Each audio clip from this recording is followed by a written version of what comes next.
Bienvenue à tous. Aujourd'hui, nous parlons de quelque chose qui détruit silencieusement des millions de vies et la plupart des gens ne s'en rendent même pas compte. L'addiction au téléphone portable n'est pas seulement une mauvaise habitude, c'est un poison lent.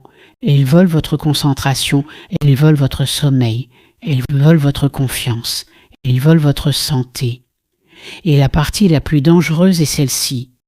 Elle vole vos relations et l'avenir de vos enfants.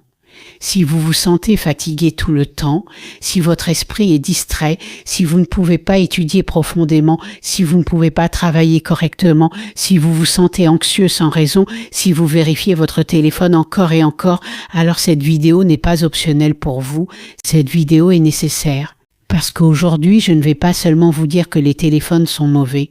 Je vais vous montrer ce que cette addiction fait à votre cerveau d'une manière très simple. Ce qu'elle fait aux enfants et aux familles, ce qu'elle fait à vos yeux, à votre corps, à votre sommeil et à votre esprit.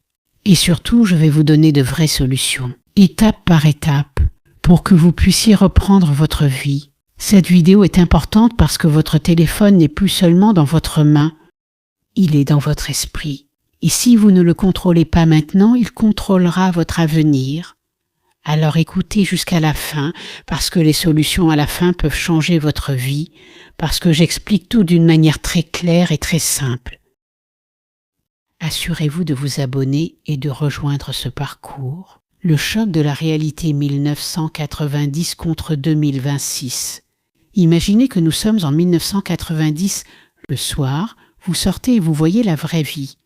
Les enfants jouent dehors, certains courent, ils rient, d'autres se disputent puis se réconcilient. Ils apprennent à parler, à partager, à contrôler leur colère, à gagner, à perdre.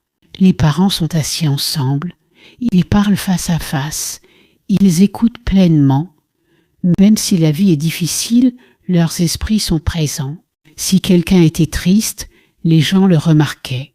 Si quelqu'un était heureux, les gens le ressentaient. Si quelqu'un avait besoin d'aide, ce n'était pas un message.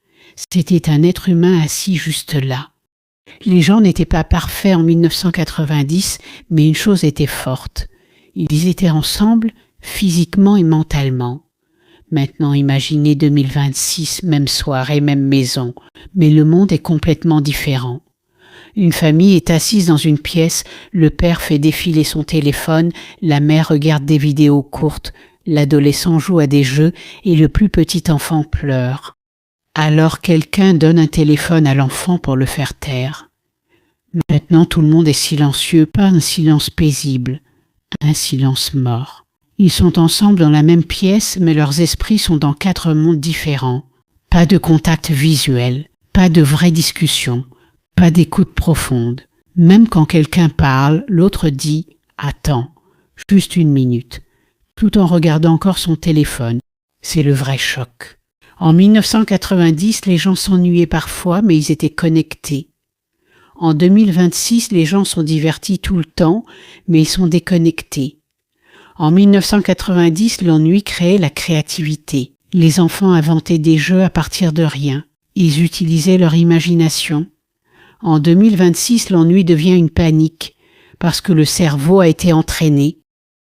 S'il y a du silence, prends le téléphone. C'est ça l'addiction, et elle détruit quelque chose de très important à l'intérieur des humains. La capacité de rester assis tranquillement, la capacité de se concentrer, la capacité de parler profondément, la capacité de profiter d'une vie simple. Maintenant pensez encore aux enfants.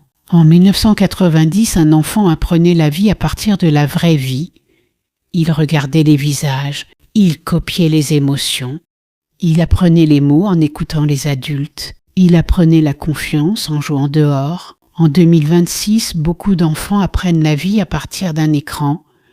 Un écran ne donne pas de vrai contact visuel. Un écran n'enseigne pas la patience. Un écran n'enseigne pas les vrais sentiments humains.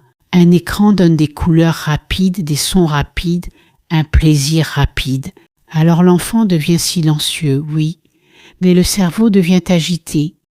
C'est pourquoi aujourd'hui nous voyons tant d'enfants qui se mettent en colère rapidement, qui ne peuvent pas rester assis tranquillement, qui ont besoin de stimulation constante, qui ne veulent pas de livres, qui ne veulent pas d'apprentissage lent, qui ne veulent pas de vraies conversations parce que leur cerveau a été entraîné à la vitesse. Et quand le cerveau est entraîné à la vitesse, la vraie vie semble lente. C'est le plus grand danger de 2000. Le téléphone ne prend pas seulement votre temps, il change ce que votre cerveau aime, il change ce que votre cerveau peut tolérer, il change ce que votre cerveau considère comme normal. C'est pourquoi beaucoup de gens aujourd'hui disent « je ne peux pas me concentrer, je ne peux pas étudier, je me sens agité, je suis toujours fatigué, je ne me sens pas heureux même quand la vie va bien ». Parce que votre cerveau n'a plus faim de paix, il a faim de stimulation. Maintenant, je veux que vous compreniez quelque chose. Ce n'est pas pour blâmer la technologie. La technologie est utile, mais l'addiction est dangereuse. Un couteau peut couper des fruits. Un couteau peut aussi couper votre main. Un téléphone peut aider votre vie. Un téléphone peut aussi détruire votre vie. Tout dépend de qui contrôle qui. Et en ce moment, pour des millions de personnes, c'est le téléphone qui les contrôle.